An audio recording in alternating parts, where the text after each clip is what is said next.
আমাদের এই বাংলাদেশে দিনের ভোট রাতে করার জন্য তারা এই চৌকস দেশপ্রেমিক যোগ্য দক্ষ সেনাবাহিনীকে হত্যা করেছে পরিকল্পিতভাবে 41 সাল পর্যন্ত ক্ষমতায় থাকার এক চক্রান্তমূলক টার্গেট নিয়ে তারা এই হত্যাকাণ্ড পরিচালনা করেছে।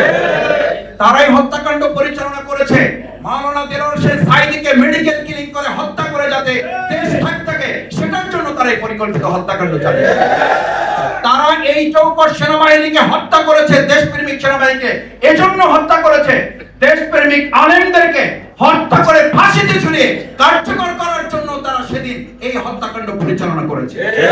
তারা হত্যাকাণ্ড পরিচালনা করেছে আমাদের ফেলানীকে শুধু হত্যা করা নয়, তারাই হত্যাকাণ্ড পরিচালনা করেছে ফেলানীকে হত্যা করে কাঁটাতারের সাথে ঝুলিয়ে রাখলেও যেন কেউ প্রতিবাদ করতে না পারে তার জন্য তারা হত্যাকাণ্ড করেছে। আমরা ধিক্কার জানাই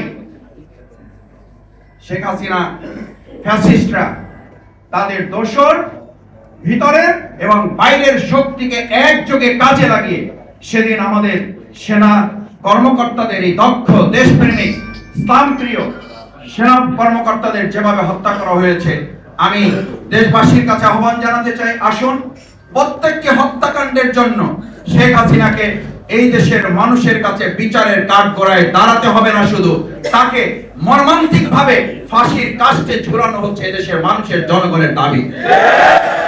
আমি আশা করি আমরা যারা নির্বাচনের জন্য এখন কথা বলি, আমরা যারা স্থানীয় সরকারের জন্য কথা বলি, আমরা যারা জাতীয় নির্বাচনের জন্য কথা বলি, আমরা যারা সংস্কারের জন্য কথা বলি, আমরা যারা নির্বাচনের জন্য এখন জীবন দেওয়ার কথা বলি, আমি বরং মনে করি এত হত্যাকাণ্ডের জন্য আগে শেখ হাসিনা ফাঁসির দাবি কার্যকর করার জন্য আমাদের জীবন দেওয়া উচিত। আমি একটা কথা বলি, শেখ হাসিনা আওয়ামী লীগ এমন ভয়ঙ্কর, বলা হতো একটা ভিডিও ক্লিপ ভাইরাল হয়েছিল এখন থেকে বহু বছর আগে, যে আল্লাহ দেশবাসীর প্রতি না পৃথিবীবাসীর প্রতি দয়া করেছেন যে আওয়ামী লীগের মতো একটা দল তৈরি হয়েছে যার কারণে সমস্ত খারাপ মানুষগুলো এক জায়গায় হয়েছে, না হলে এরা সব জায়গায় গিয়ে সবাইকে নষ্ট করে দিত। আজকে প্রমাণিত এই আওয়ামী লীগ আমরা ভেঙে দিতে পেরেছি, ফ্যাসিস্টদের উৎখাত করেছি। আমি এখন বলি এরা বাংলাদেশ থেকে সরেছে কিন্তু গোটা পৃথিবীকে নষ্ট করার জন্য এখন এরা চক্রান্ত করছে। খেয়াল করেছেন আজকে পাশে রাষ্ট্রে বসে সেই দেশের মানুষকেও তারা বিব্রত করছে। এখন আওয়াজ উঠেছে ইন্ডিয়াতেও ভারতেও যেন তাকে রাখা না যায়। আমি আশা করব ভারতের দেশপ্রেমিক নাগরিকরা এই সন্ত্রাসীকে আমাদের দেশে ফেরত দিয়ে তাকে বিচারের কাঠগড়ায় দাঁড়াতে তারা সহযোগিতা করবে। তারা যদি সহযোগিতা করে আর আমরা যদি এখন নির্বাচন নিয়ে আওয়াজ তুলি, আমরা যদি এখন স্থানীয় সরকার না জাতীয় সরকার এই আওয়াজ দিয়ে যদি বিভেদ তুলি, তাহলে মাঝখান থেকে শেখ হাসিনা পার পেয়ে যাবে।